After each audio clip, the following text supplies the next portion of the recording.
Hello, boys and girls, and welcome to another edition of Movie Goodness, where we examine life through cinema here on the KB Radio Network. Welcome to the show, everybody. I hope this show finds everybody doing well. I'm glad that you chose to join me for today's episode. If you're a first time listener to the show, welcome. I'm glad you're here. I hope I say something today that will keep you engaged here on the KB Radio Network. And if you are a continued listener to the show, welcome back. Thank you for your continuous support of movie goodness here on the KB Radio Network. As I said, I'm glad you're all here because today this is a special episode, something that is near and dear to my sweet little heart, and it is none other than 80s action and 80s action movies. And we're diving into this genre within itself, because this is a genre within itself. There are action movies and there's 80s action movies. 80s had a different tone, feel, structure. Just it was its own thing. And me being an 80s baby, I soaked up all of this. This was the era that raised me. This was the decade that brought me up. And all of the content that came out of the 80s was just gold to me. Even comedy, 80s comedies and stuff like that. But that's its own separate show. But today we're doing 80s action films because on Friday, September the 22nd, is the release of the fourth film in the Expendable franchise, which was started by Sylvester Stallone. You had Jason Statham, Dolph Lundgren. Who else was in that film? The first film. Bruce Willis, Arnold Schwarzenegger. Just a plethora of 80s action stars all coming together for this Avengers style, just pure cheese homage to the genre. And the two sequels that followed it up were all right. I enjoyed the second one. The second one was actually pretty good. The Mike can argue it was better than the first one, but the third one kind of took a step back because they tried to go the PG-13 route, and this isn't what that what that franchise was calling for. So it made no sense, and it kind of took away from it. But this fourth one, I don't know. I plan to watch it, but I'm not like, oh my God, I got to break down the theater doors to go see it like I did for the first one. The first one was just like, man, I've been waiting to see Arnold Schwarzenegger and Sylvester Stallone in a film together, with Bruce Willis. They was in an actual scene together. It has never been done before all these years. They were basically in competition with one another. When Sly released Rambo, Arnold Schwarzenegger released Commando. It's stuff. They were just going back and forth with their action films, and it was a fun competition. Even though I don't think it was fun to them, it was an actual competition. But in honor of the release of that film, I said, you know what? Let's go back to this genre, which this franchise is paying homage to. And we're going to go through some of the best films in that decade. And this is in no particular order. We're not going to rank them one to whatever. I don't even know how many movies. I just wrote down movies. All the movies I loved from that era. We don't have a ranking because I didn't want to stress myself out over it, because I love each and every film that we're going to talk about today. Each and every one of them I love for one particular reason or another.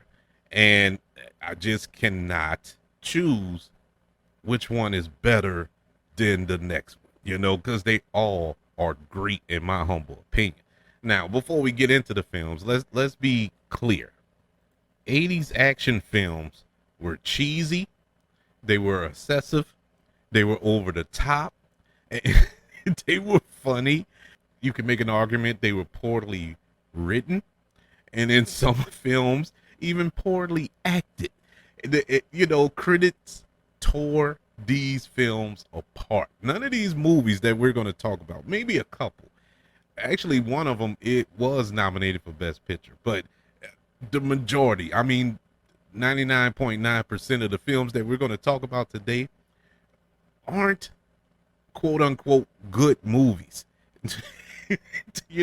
I fully acknowledge that. But these are pure guilty pleasure love fest films that around that time were great. You know, you have to think back. This is pre MCU, pre Matrix, with special effects and CGI and, 200 and 300 million dollar budgets and all this here. They didn't have all that in the 80s. They had to work within their means, man. I mean, most of the movies we're going to talk about today were made for like $20 million. If you adjust it for inflation, maybe now 50, maybe 100. I don't know. I don't know how inflation works. But anywho's, these were not CGI fest. You actually had in-camera work, and that's why I'm such a lover of in-camera work. CGI has its place. Don't get me wrong. I love the Matrix films. I love the MCU films. I love all the big spectacle blockbuster films that use CGI in the right way, because it does help tell the story in some cases. But in other cases, they just use it to use it. And for example, you take a film like The Green Lantern, which starred Ryan Reynolds and Blake Lively. I'm not a hater of that film like a lot of people are, but I do see its flaws. I recognize that it's problematic. But the problem I had with it was the suits. It was the CGI suit, and it was for no reason whatsoever. Just put on a suit. Why does the suit have to be CGI? And in MCU films like the Iron Man suit, now I can kind of understand why Robert Downey Jr. didn't want to wear that big old thing, for 12 hours a day. I get it. So they did it. It was a CGI suit, but you didn't have that back then. Of course, you didn't have superhero films back then like talking about it either. Yeah, you had your Superman 2s and 3 and 4, unfortunately. You had Batman, but you didn't have cinematic universes like we have now. And so, going back to my point about in-camera work and stunt work and real explosions, buildings really blowing up, and stuff like that. It was exciting to watch that. It was something cinematic about that made it cool. And now stuff looks fake. It just looks cartoonish in some cases, when it's poorly executed as far as the CGI is concerned. But we didn't have that problem back in the 80s. Now, yeah, you had the one-man armies taking on just a platoon of fellas and holding weapons that's normally mounted on tanks and shooting unlimited bullets and everything else. Yeah, it was ridiculous. Those movies were ridiculous, but I love them, and so many people love them. So today we're going to give the 80 action movie genre its flowers because it's rightfully deserved. Let's go through this list that I compiled, and like I said before, there's no particular order.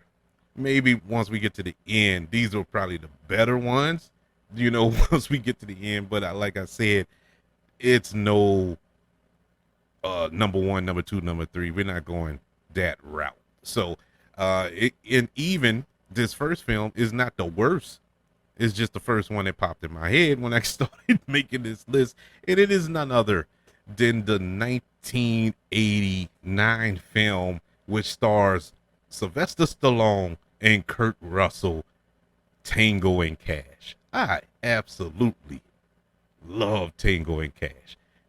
It's an awful movie. When you watch it now, it is so bad on so many levels, but I can sit down and watch Tango and Cash every day and not have a problem with it. It's just pure cheese. This is pure cheese. Sylvester Stallone giving these one-liners that just didn't work. Uh, he just didn't deliver them right. He was the worst one, at least the worst out of this pair. Kurt Russell really stole this movie from Sylvester Stallone. If you ask me, I enjoyed Kurt Russell's character way more than I did Sylvester Stallone's. And that's not to say Sylvester Stallone is bad, because his name is going to pop up numerous times on this list. But it just, he wasn't the greatest in this movie. He was trying to be funny, and I don't know. Around that time, maybe it's because used to seeing him in more. I don't want to say grounded because that'll be a bald faced lie, but a more reserved type performance. Like if you think of Rocky, you think of Rambo, stuff like that. He's just this tough guy, But here he's not that, and it didn't really work for me. But as far as the film is concerned, I really loved it. I love it. It is a pure 80s film, and there's no ifs, ands, or buts about it. It's an 80s film. Just a straight up guilty pleasure. But speaking of Sly Stallone, the year prior to this, in 1988, there was Rambo 3. Rambo 3 was good. It wasn't as good as Rambo 2, but it was good. I liked it. They have scenes in this film that kind of is just singed in my skull. The scene when when he's dressing up his wound next to the campfire, and there's the gunshot that went through his stomach, and there's an entrance room and an exit room. So he takes the bullet, the little shotgun shell, pours the gunpowder into the wound, and takes the fire, and so he can cauterize the wound, right? And so he takes the fire and puts it on the hole, and you see the fire burst out of both sides of his stuff. That was, for lack of a better term, fire to me. I love that scene, and it just sticks out to me. And Rambo 3, it makes the list as one of my favorite 1980s action films. Moving away from Sly for a second, let's go to his direct competition, and that was Arnold Schwarzenegger. And he made a film that was pure Schwarzenegger. This was pure one-line delivery, Schwarzenegger just bashing people's heads in. And it was the 1997 film, The Running Man, based on a Stephen King story, if you can believe that. But yes, this was Arnold Schwarzenegger in this little dystopian, futuristic America where he's on this game show. He was falsely accused of a crime. And so the game show takes these criminals, and it's called The Running Man. And they got to run this obstacle or whatever and go against these gladiators. And if they can make it through, they'll get their freedom, but nobody ever makes it through. But we're talking Arnold Schwarzenegger here. And he has to go through all that. Look, this was fun. This is one of those films, once again, I can watch every day if I had to. I love The Running Man. And I can see The Running Man being remade today. When all these remakes and reboots and all this here that, Hollywood is just obsessed with as of late. Why nobody has touched The Running Man? I can see that being updated and actually being good if they get the right star and the right director and writers attached to it, I think that'll be a good remake, a good film to dive back into. And so, yeah, that The Running Man, that makes my list. Another film that makes my list is the 1986 film Iron Eagle. Iron Eagle, man, with Louis Gossett Jr. and Jason, what's his name? Jason Gilrick. I love that movie. I don't know why. I think it was the simple fact that it was this kid who goes on this rescue mission to save his father, who's a Air Force pilot, and so he knows how to fly. His father taught him how to fly, and so he enlists the help of Louis Gossett Jr., who's a pilot, to assemble and go rescue his dad, who was shot down and captured on enemy territory. And I don't know, man. It's just something about that movie. It just gives me all the good tickles. It's just one of those movies. Once again, most ridiculous plot ever, but but I enjoyed it. It's an enjoyable film, and it's just a fun time, a real fun time to watch. I love Iron Eagle. I'm so now the sequel I didn't too much care for. The sequel was kind of but whatever. The next film comes from the great Clint Eastwood, who starred and directed this film in 1982, and it is Firefox. And Firefox is a movie that's another one cinched in my brain because I remember watching this for the first time with my dad, and he was just in awe of this one particular scene, and I was the same way. And for years after, when this movie was released, I couldn't tell you what the movie was about, but I always waited because this is before, for all my young listeners, this is before you can fast forward and skip ahead. You had to watch a whole movie, and so this scene had to wait for this particular scene. Well, the plot, before I get to that scene, the plot of it, Clint Eastwood, he's a pilot who's sent into the Soviet Union to steal this prototype jet, this Firefox, and it can partially be controlled by your mind. So you don't have to use your hands, I guess. It was controlled by your mind. But anywho's, the United States didn't want this. It was a weapon, basically, to be in the hands of the Soviet Union. So they send Clint Eastwood over there to steal it. And so he steals it, and he's going over this water, and he gets down low, close to the water. And as he gets down low, the water just pop. You see it a million times now in movies, but back then, that was the first time I saw that. And I guess it was the first time my dad saw it because he went bananas when he saw it. He was just blown away by this special effect. And this was an actual special effect in 1982.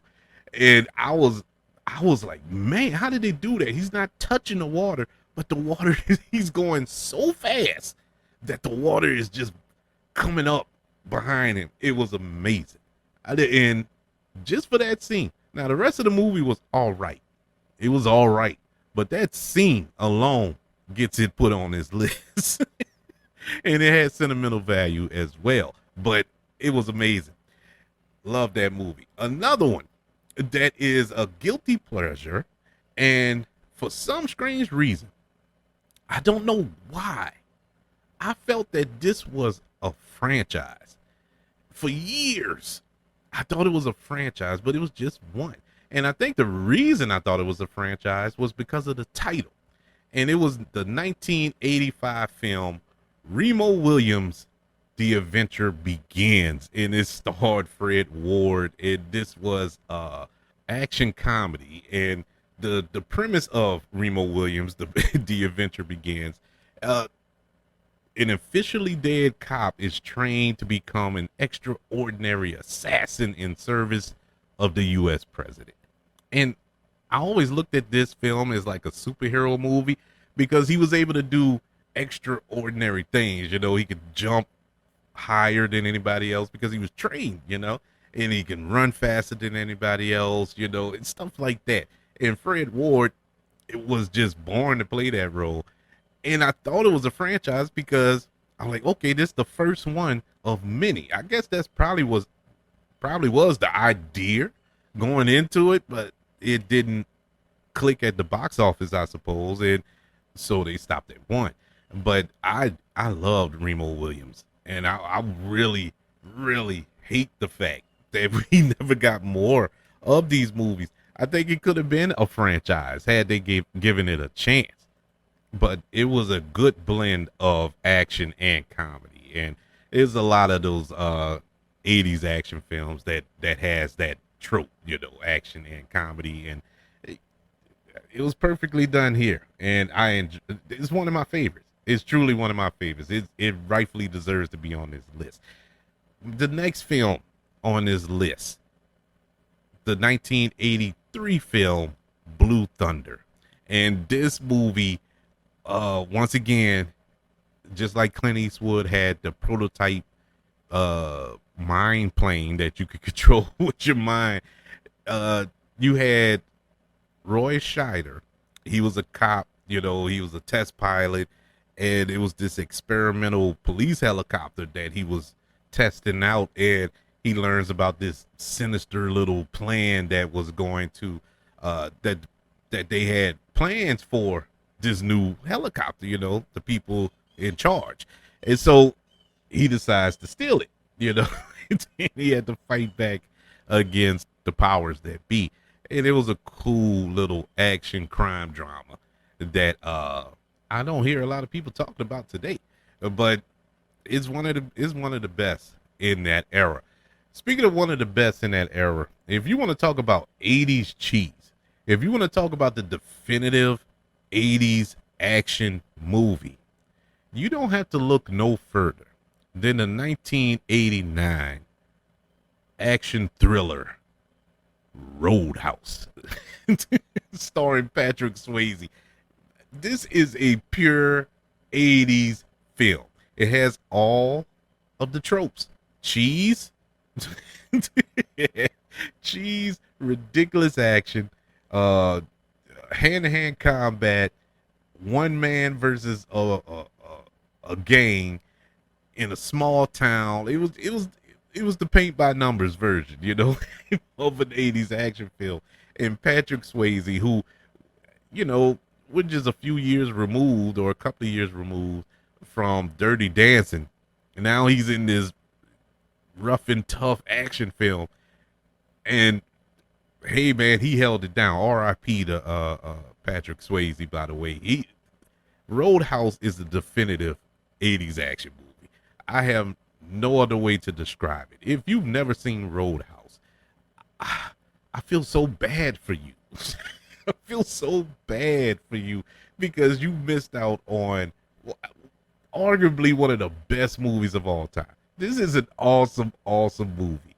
I kid you not. Check it out. But this is definitely a cult classic. It is one of the most beloved films of all time, not just 80s action film, but it knows what it is. And that's what I wanted to say when I started the show. These movies know what they are. None of these movies are aiming to be featured in the Academy Awards the year they were released. They know precisely what they are, and they lean full on into them. So there's no reason to sit there like, oh man, this doesn't make any sense. It wasn't meant to make any sense. Yes, it's ridiculous, but you gotta love it. Love Roadhouse. I seen Roadhouse about a week ago. It was on one of these channels, and I stopped what I was doing. I stopped what I was doing, and I watched that baby. I love that movie. Speaking of a movie I love, I should mention it higher, but to keep it fair and balanced, like I said, I'm not ranking these movies. So to keep it balanced, I'm gonna talk about it here. And it is none other than the 1988 film, which stars Carl Weathers, Craig T. Nelson, Vanity, Sharon Stone is even in this movie. Action Jackson. Yes, the black superhero, man. This was the Shaft of the 80s. This was uh Carl Weathers coming off of Creed, well, Rocky, from playing Apollo Creed, and this is his own thing. And why there weren't more Action Jackson films, the world may never know. I know it didn't make monster numbers at the box office. Cool. But I love this film. I still to this day, to watch this movie whenever I get the chance. There's no designated time, or it just runs across my mind. This movie is always on my mind. I went to the theater to see this with my dad. I went to the theater to see this. we loved this movie. And it was a throwback to the black exploitation films from the 60s and 70s. Well, 70s to be more accurate. And, just like Shaft and, Superfly and The Mac, all those films with an 80s twist. And the premise of it, in case you don't know, is Carl Weathers, who plays Jericho Action Jackson. Jericho. Tell me that ain't cold-blooded, man. That is the most cold-blooded name in movie history. He's a Detroit cop, and he's going after this automaker who's corrupt, and he can't use a gun. His license got took away, but he's known in the streets as Action Jackson. Everybody knows who Action Jackson is. And he's like the James Bond of the Detroit Police Department. I can do a whole show on Action Jackson, which I probably will do one day. To be completely honest, I love this movie. It's yes, it's cheesy. Yes, it is ridiculous in parts. I don't care. I don't care. One of the most definitive 80s action films. Also on the list, the 1986 film, once again starring Sylvester Stallone, Brigitte Nielsen, Cobra. Cobra, man. Cobra was cold. Cobra was cold, man. I loved Sylvester Stallone in this movie.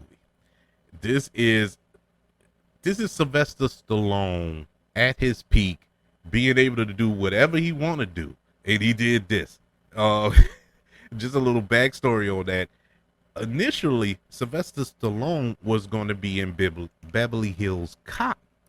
He was going to be Axel Foley, but he wanted to make changes to the script and do different things, and him and the director Tony Scott, RIP, didn't get along, couldn't get on the same page, so Sylvester Stallone left the project.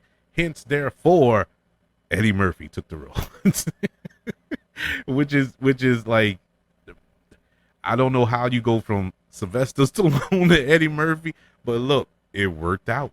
It worked out perfectly, if you ask me. But all of the ideas that Sylvester Stallone had for Beverly Hills Cop is Cobra. That's how Cobra came to be, and I'm not mad at it. Like I said, both parties worked. It worked out for both parties, and so yeah, Cobra, man. Cobra is one of the best action films from the 1980s. Speaking of one of the best, in 1982, there was a movie that came out that introduced the world to this big behemoth of a man, this mountain of a man, if you will, and it was, of course, Conan the Barbarian. Oh man, this is an awesome movie. This is a good movie. Now, like I said before, We can talk about how cheesy and excessive all these movies are. Conan the Barbarian is not in that category. This was a really, really good movie, and Arnold Schwarzenegger was born to play this role. Uh, Not so much the 1984 sequel, Conan the Destroyer, even though I did like it. I liked it, but I didn't love it like I did for Conan the Barbarian. And we were promised more, but we didn't get any more. We did get a remake, what about 15 years ago with Jason Momoa portraying Conan, but it didn't work. It didn't work. But this original, the 1982 film, sword and sandal films just don't mount up to this. That's why I love Spartacus, the TV show that was on Stars a few years back. I love that show because it reminded me so much of Conan the Barbarian. And I, you know, I don't know why they don't make more of that little subgenre of films. It's very popular. It's very, very popular. But I don't know if it's because it's expensive or whatever the case may be. In my humble opinion, they need to make more and make it like the 1982 Conan the Barbarian. Sticking with Arnold Schwarzenegger, he made another film and trying to capitalize on this new subgenre within the action films, the buddy cop genre. And he teamed up with Jim Belushi for Red Heat in 1988. And once again, I enjoyed this. And the reason I enjoyed this so much, you ever think back when you watch Arnold Schwarzenegger films, of course, he has a thick Austrian accent. I mean, he can't get rid of it. I can't get rid of mine. my little New Orleans / Mississippi accent that I have. But he has a thick Austrian accent, and he never tries to disguise it in any film. Even if he's a robot, which we will get to later, he doesn't disguise his accent. And look, you just accepted it back in the day. You didn't care. But this film found a way to use it and made him a Russian police officer. Why no one ever thought of this? This made so much sense, and it worked. And the chemistry between him and Jim Belushi worked as well. The comedy aspect of it all. It was good.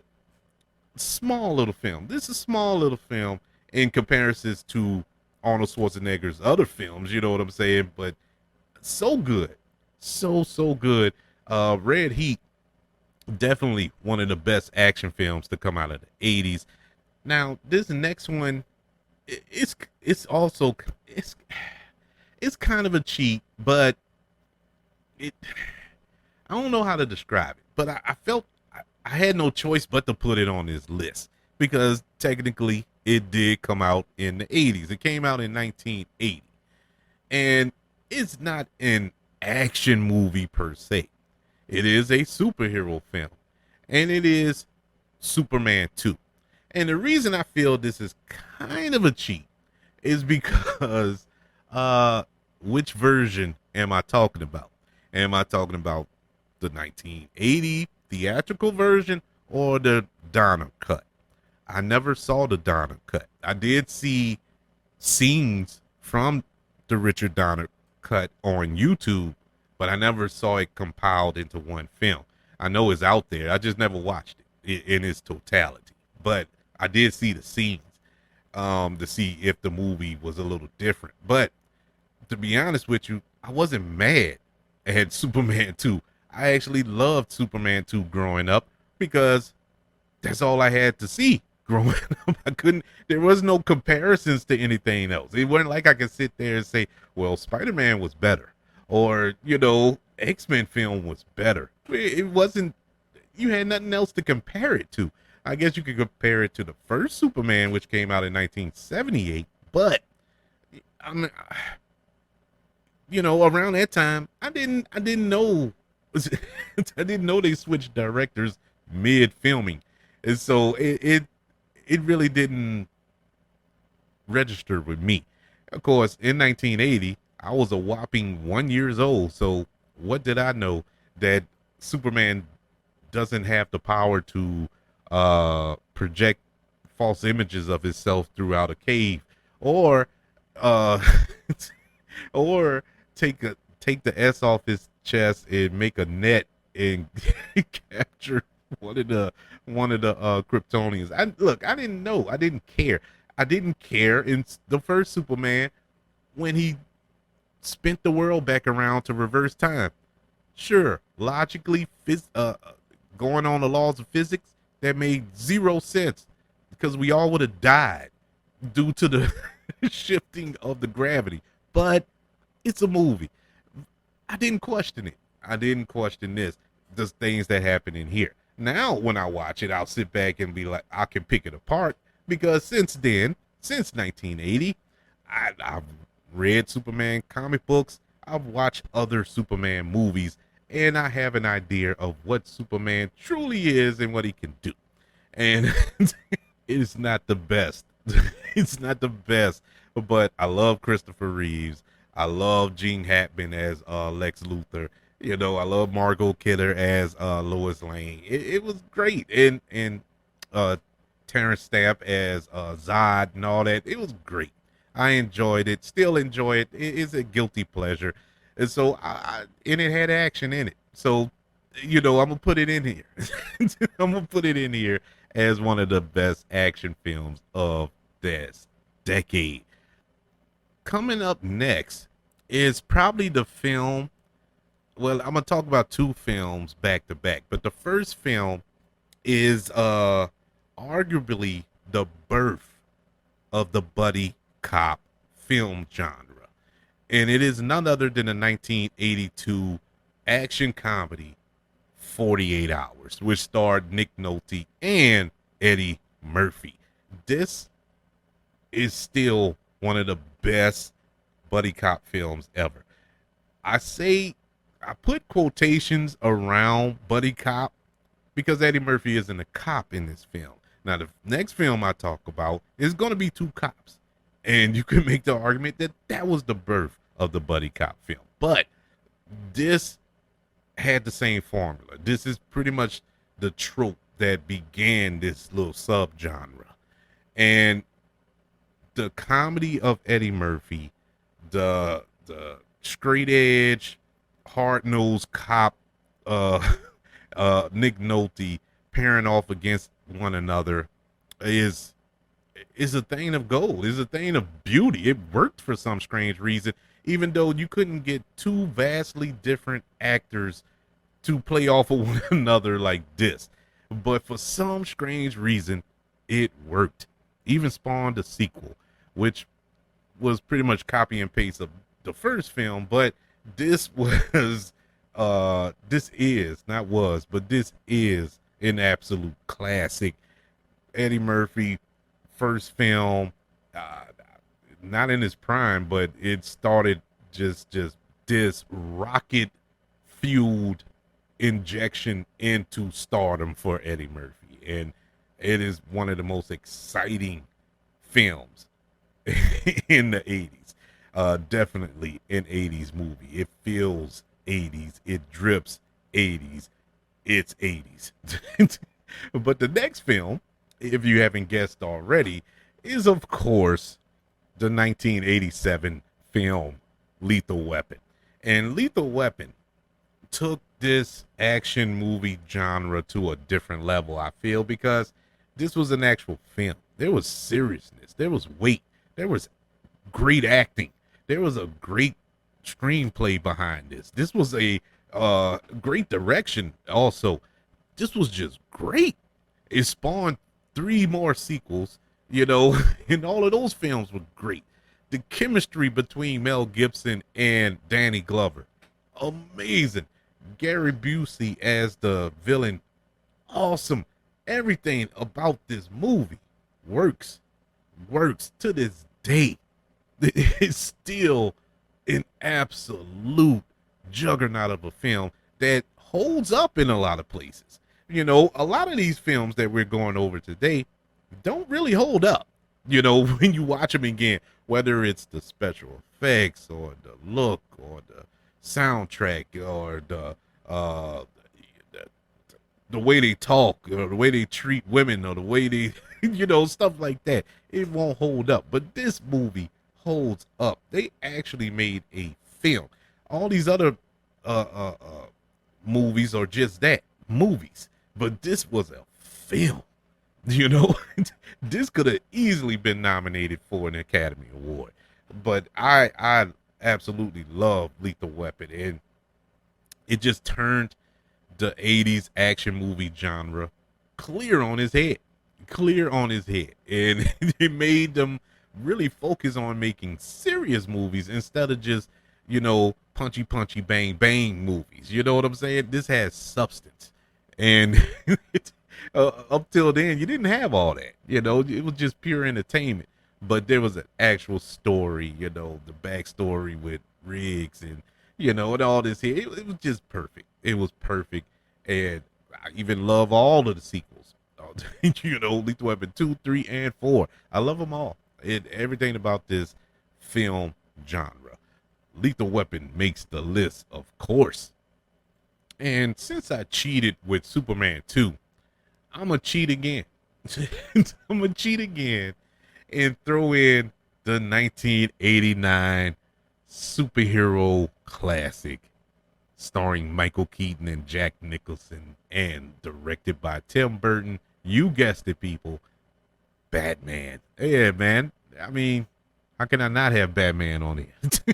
This was awesome, man. And it kind of transcends the genre, well, of course the genre because it's a superhero film, but it transcends the decade. It didn't feel like an 80s movie. It still don't if you go back and watch it. Now, it's dated. It's dated in parts when you watch it, but it don't feel 80s dated. If you get where I'm coming from. It just looks different, feels different, and it is different. And this is the reason why I love Batman. It is why Batman is my favorite comic book character to this day. And it's because of this film. And so it definitely makes the list. Coming up next is it's an action film, but it's also a sci-fi film, maybe a little horror as well. It's the 1986 classic from James Cameron starring Sigourney Weaver, Aliens. And what makes this such a mind-blowing experience to watch is the fact that Alien from Ridley Scott, I think in what was it, 1979, I think it was a sci-fi horror film. It wasn't an action film. It didn't have action. It had action elements, but it wasn't an action film. It was more of a horror film. This has elements of horror in it, but it was more action, more sci-fi. It just,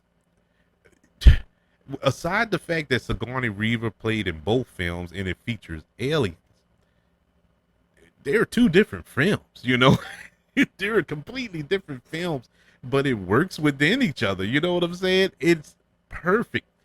Aliens blew my mind in 1986, along with millions of others, of course. This was just bananas. You got space marines. You have these aliens, because I watched Alien, and this was one alien that tore one crew apart. They couldn't do anything with this thing, Now you have multiple aliens, and it was like, what are they gonna do? And they're tearing these space marines apart, and you're like, my God, what are they gonna do? How can they up the ante? Then we see the queen. We see an alien queen that's about 20 feet tall. Oh my God, this is amazing. This was such an awesome action film, and especially we got to see a woman, a female lead, be the action hero, to be the star, to take down the enemy. Awesome. This gave birth to the action woman star. Now you could go back. There are women that did it before, of course. I'm not uh disregarding that or looking past that. But as far as a big stage like this, on a big blockbuster film of this caliber, Sigourney Weaver, she really opened the door for a lot of females to be the lead in films, in action films that we know and love even to this day. And so yeah, aliens, man. But sticking with James Cameron, 2 years prior to this, in 1984, we get our first taste of James Cameron, and for a lot of people, the first taste of Arnold Schwarzenegger, The Terminator. The Terminator sticks out to me as one of the best action sci-fi horror. I'm throwing horror in there because a lot of people don't define horror when it comes to the not the Predator, but the Terminator. The Terminator has some horror elements. That was a scary thing to be running behind. He was like a stalker. He was like Freddy or Jason or Michael Myers, coming after you. And he couldn't be stopped. He couldn't be killed. It was a machine. You can shoot it a million times. You can blow it up, set it on fire. It's still coming after you. If that ain't horror, I don't know what is. And this is still one of the greatest films of all time. Not just one of the greatest action 80s action movies, but one of the greatest films of all time, because they have tried for the better part of 40 years to replicate this, and they can't. They can't. They did in T2, Terminator 2, Judgment Day, but that was in the 90s, so we can't talk about that on this show. But that's different. That was a pure action film. This was more horror than anything, and I know this is the action movie show, but it's still amazing that this movie holds up. Once again, I watched this not too long ago, maybe about 3 weeks ago, I believe. It was on one of the channels. Stopped what I was doing yet again and watched it, and I enjoyed it. It held up. It still holds up. Awesome movie. The Terminator, definitive 80s movie. Speaking of definitive 80s, this is also definitive 80s. This is a film that I watched multiple times growing up. Multiple times. And for the life of me, I don't know why, but I absolutely adore this movie from 1984, starring Patrick, about to say Stewart. No, he wasn't in this. Patrick Swayze, C. Thomas Howell, Charlie Sheen, Red Dawn. Red Dawn, man.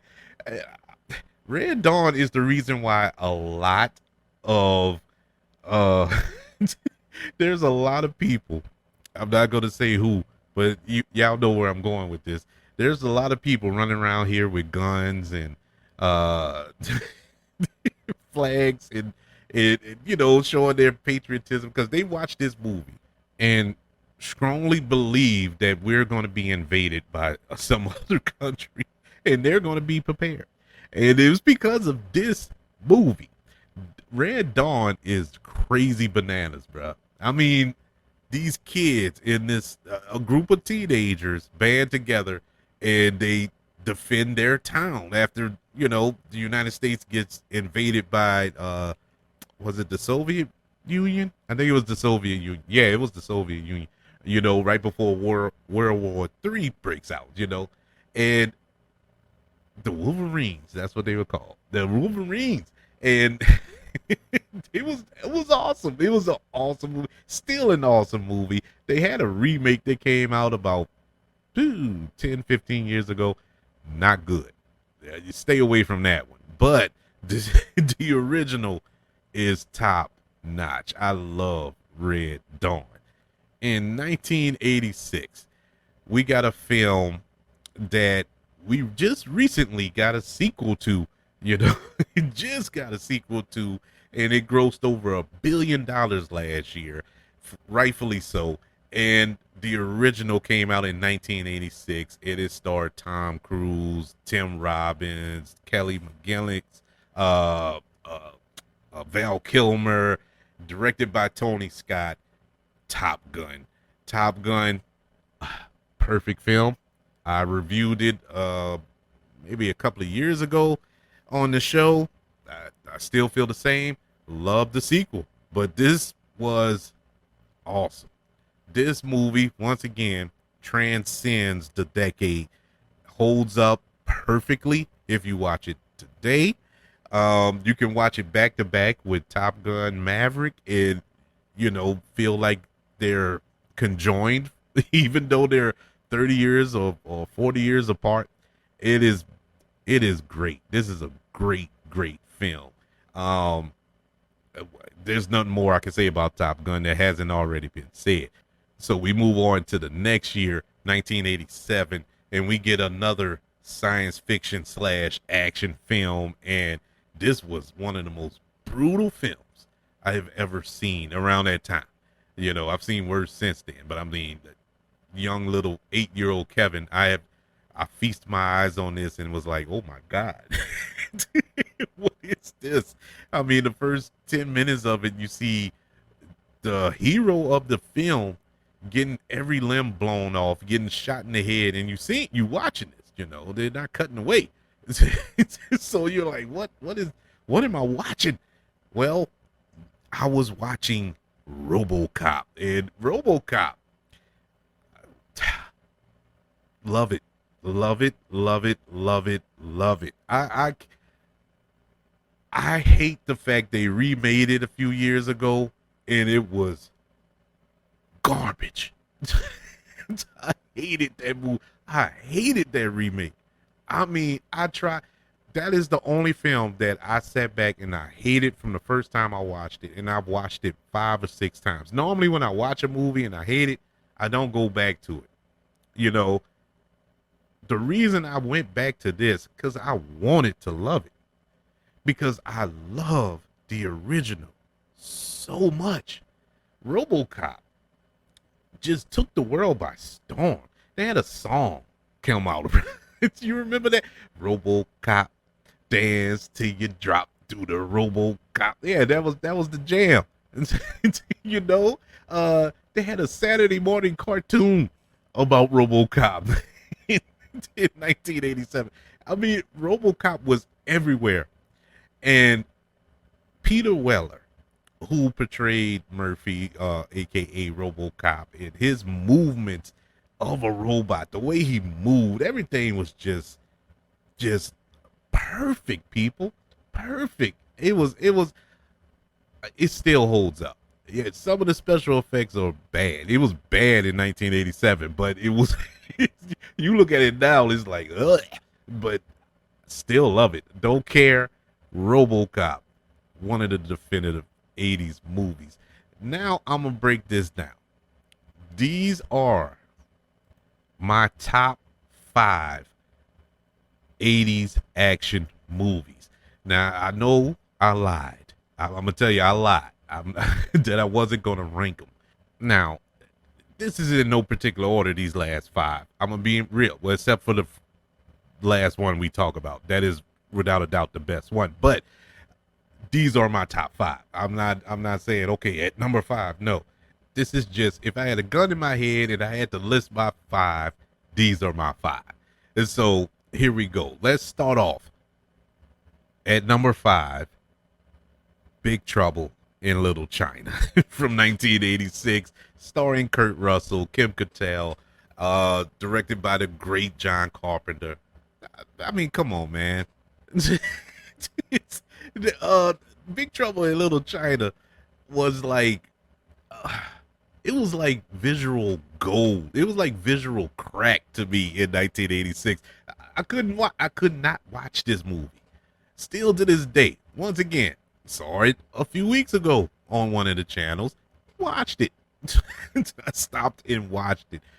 They had announced they were going to do a remake a couple of years back with Dwayne Johnson, The Rock, uh, taking the role from Kurt Russell, and I was like, no, leave it alone, leave it alone. This is untouchable. There are some untouchable films that if they remake it, I would never watch it. Like if they decide to remake Back to the Future, I would never watch it. If they decide to remake, uh, Indiana Jones, with a different actor and all this, I probably would never watch it. Sometimes just leave well enough alone. Big Trouble in Little China, leave it alone. This was a pure 80s cheesy, just pure ridiculous plot of a movie that works. That absolutely works on every level. The action, the comedy, the chemistry with Kurt Russell and all the actors involved, John Carpenter's direction, everything just worked. And it was a throwback as well because it paid homage to, the Chinese films that we watched growing up on Chinese theater, and stuff like that. It was just great to watch. And one of the most definitive 80s action films. I said 5, but I meant 6. I meant 6. To see why I didn't want to rank all these. I didn't want to rank them because I would get in trouble. But anyways, the next film, I forget the numbers. The next film is from 1984, and it is, of course, the Eddie Murphy film, Beverly Hills Cop. Beverly Hills Cop, man. Beverly Hills Cop. I mean, Eddie Murphy as this Detroit cop, investigating a murder, travels to Beverly Hills to investigate. In typical Eddie fashion, we get all the Eddie Murphy tropes. We still get a good story, good action, good comedy, well directed, supporting cast, Judge Reinhold and John Ashton. Great pairing there. These straight lace cops, having to team up with this just freelancing Detroit cop of Eddie Murphy. Just perfect. I love it. And, spawned 4 sequels. Yes, 4 people, because we have a 4th one coming soon on Netflix. It's already filmed and in the can. It's just waiting to release it. But the 3rd one was horrible. Loved part 2. 3rd one was horrible. I should have included 2. I don't know why I didn't include part 2. But anyways, we wouldn't have a 2 without this one. Awesome film. Coming in next is a film from 1985. And I wanna, like I said, I'm not ranking, but if I was ranking, this would be higher. This would probably be close to 1. It would be very close to 1, to be honest with you. And I wouldn't care who got mad at me for putting it there. But this is my film that I promised a friend of mine who, he knows I do this show, and he said, "Oh, you ever gonna? I know you love this movie. You ever gonna talk about this movie?" I said, "Yeah, I am." This is when I first started Movie Goodness, and I haven't gotten around to do it yet because I want to do this movie justice. This movie deserves its own show, and I just haven't got around to putting it together. But eventually I will, because it is one of my favorite movies ever, people, ever. There's no debating it. I don't care if you want to argue, fight, fuss about it. I got time today. It is the 1985 absolute classic, The Last Dragon. Yes, people, Bruce Leroy. Yeah, sure enough. Oh my God. Come on, Pete. I just got goosebumps when I say I love The Last Dragon. How can you not? This movie came on every weekend on syndication. Every Saturday, The Last Dragon came on. Stop playing with me. Who didn't? At least in my little circle. We'll go to school. A lot of people got kicked in the mouth. A lot of people thought they had the glow. A lot of people thought they could catch bullets with their teeth, even though no one ever tried, thank God. But it was pandemonium when this movie came out. Everybody wanted to be Bruce Leroy, including me. Me and my cousin used to play. we used to play.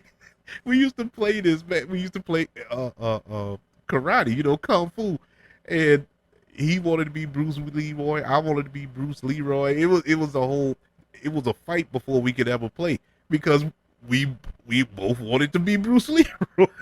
But it was awesome, man. I mean, this movie had all of the lines that you can recite verbatim. I know this movie backwards and forwards.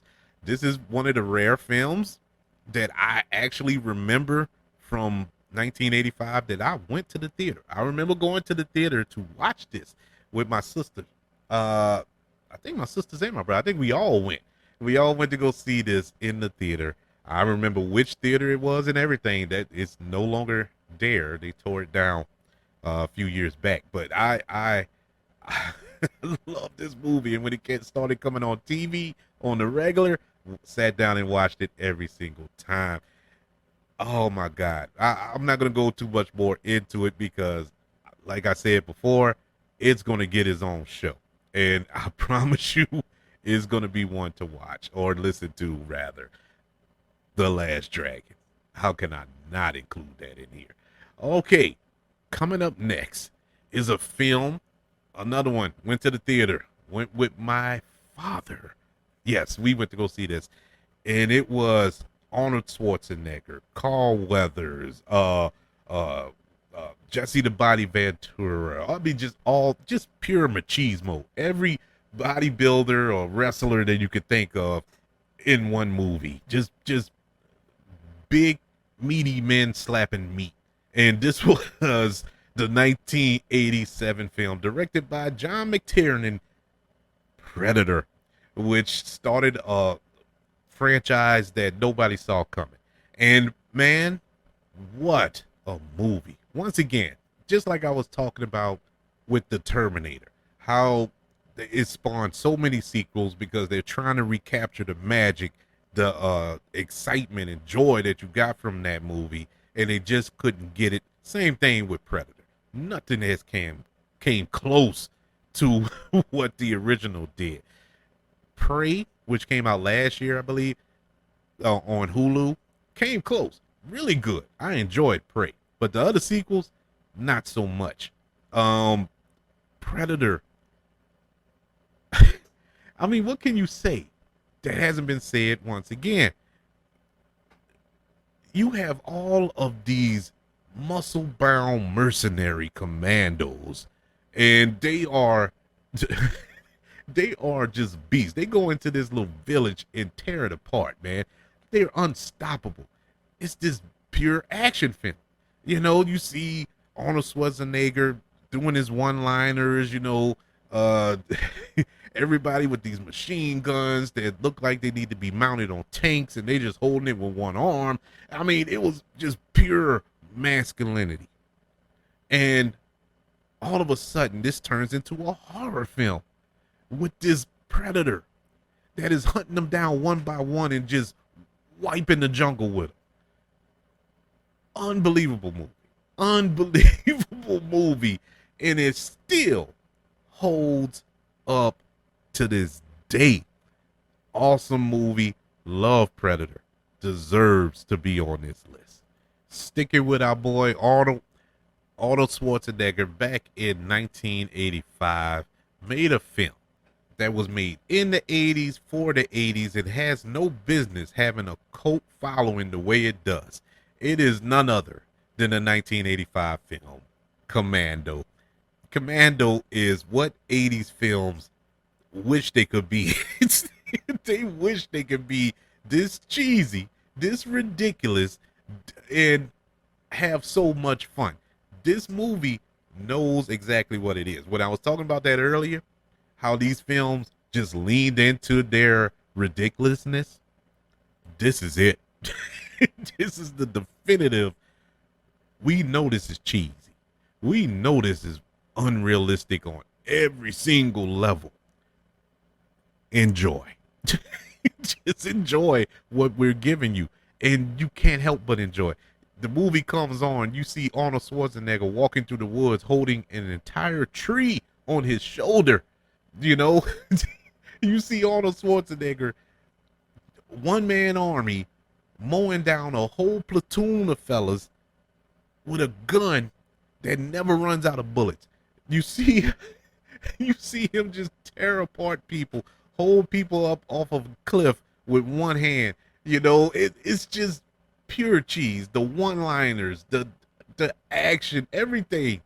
I love Commando. Commando, it just stands the test of time, and I absolutely love it. One of the most definitive action films from the 1980s. These next two films, our final two films that we're going to go over, they are definitely 1 and 2. Now, where they fall, it depends on when you ask me. Today, it so happens to fall in this order. But if you ask me tomorrow, they may switch with one another. But they are, you can make maybe I'll just say they 1A, 1B. I'll go that way because I love them both. They're both excellent films. They both redefined the action movie genre, let alone in the 80s. Starting off first with the 1981 film that just really, to be technical, to be honest, started the 1980s action movie boom. And it is none other than Indiana Jones and the Raiders of the Lost Ark, starring Harrison Ford, Katherine Allen, directed by the great Steven Spielberg. There's no more I can say about this. There's no more I can say about this perfect film. This is one of the perfect films. There's not too many perfect films to come out of Hollywood, but this is one of them. Out of the few, this is one of them. Love this. Love the entire franchise, with the exception of Kingdom of the Crystal Skull. But I love this movie, this character, this direction, the score by John Williams, everything about it. Absolutely perfect. Kicked off this genre of action films, not just in the 80s, but even now. This is an awesome movie. Indiana Jones and the Raiders of the Lost Ark. Well, everyone, if you're a 80s movies, or to put it more plainly, an 80s action movies lover, and you was paying attention, you should know what number one is. You should know what number one is. There's no question. There's no question. This not only redefined the action movie genre in 1988, but it created its own subgenre within the action movie genre. Because every movie after 1988, action movie, should I say, tried to be this movie. You didn't have a muscle-bound hero. You didn't have this super spy that knew how to get out of sticky situations. You had an ordinary guy in an extraordinary situation. And it is none other than the 1988 film Die Hard, directed by John McTiernan, starring Bruce Willis, Alan Rickman, Reginald Van Johnson. My God. It's Die Hard, people. Come on. Die Hard changed action movies forever. Don't believe me? Look, look through history. Look through every action movie that came out after this. Everything wanted to be Die Hard something. There was Die Hard on a train, you know. There was Die Hard on a boat. There was Die Hard on a plane. There was Die Hard on a bus. Everything changed after this movie. That's how much of an impact, how much of a juggernaut, how well made of a movie this was. Like I said, you didn't have Arnold Schwarzenegger and Sylvester Stallone fighting an army here. You had somebody who you probably live next door to, somebody who you see at Walmart shopping every day when you go to the store. Bruce Willis. And I love Bruce Willis, man. I love him. Prior to this film, I used to religiously watch Moonlighting. I loved Bruce Willis, man. And for him to be in this film, going up against terrorists, in this tower, a tower of terror, if you will, just made my life. This was a film that my dad considered one of the best action movies he ever saw. He felt it was perfection. This is the only film that me and my dad ever sat down and dissected, analyzed from beginning to end. The only film. We both loved this movie. Loved it. You know, it spawns what, 4 sequels? But it was Die Hard 2, Die Hard with a Vengeance, Good Day to Die, well, Live Free and Die Hard. Yeah, and A Good Day to Die Hard. The last 2 they could have kept. Even though I wasn't mad at Live Free or Die Hard, I didn't like it, but I learned to like it after I watched A Good Day to Die Hard. A Good Day to Die Hard was horrible. It was horrible. I think I told this story before. If I haven't, here you go. I think the statute of limitations is up. I took off from work to go see A Good Day to Die Hard. I called in sick to go see that movie, and I was so bad. I was so bad. I wish I would have went to work. You know how bad it's got to be to wish you go to work when you're off? That's how bad that movie was. But Die Hard from 1988 still holds up to this day.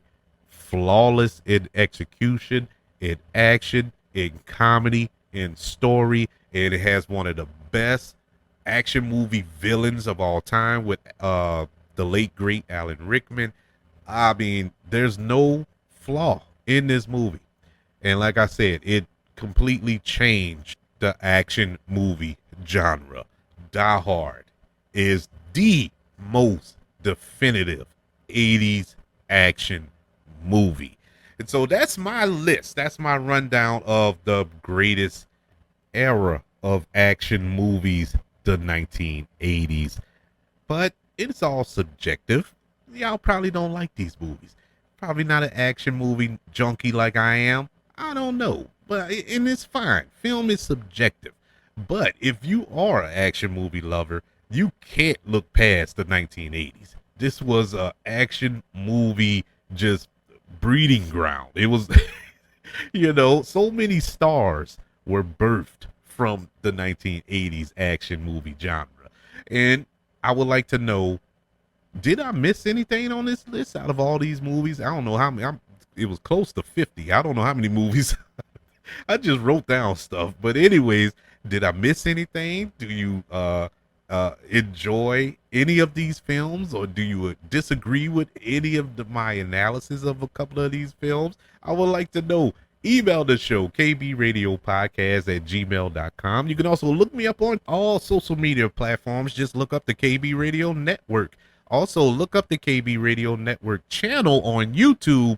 Subscribe and like this video if you don't mind. Also, don't forget about the 5 stars, the reviews, and sharing this show if you're listening on Apple Podcasts, Spotify, iHeartRadio, wherever you are currently listening to movie goodness here on the KB Radio Network. Everyone, thank you for joining me for my breakdown of the most definitive era of action movies, the 1980s.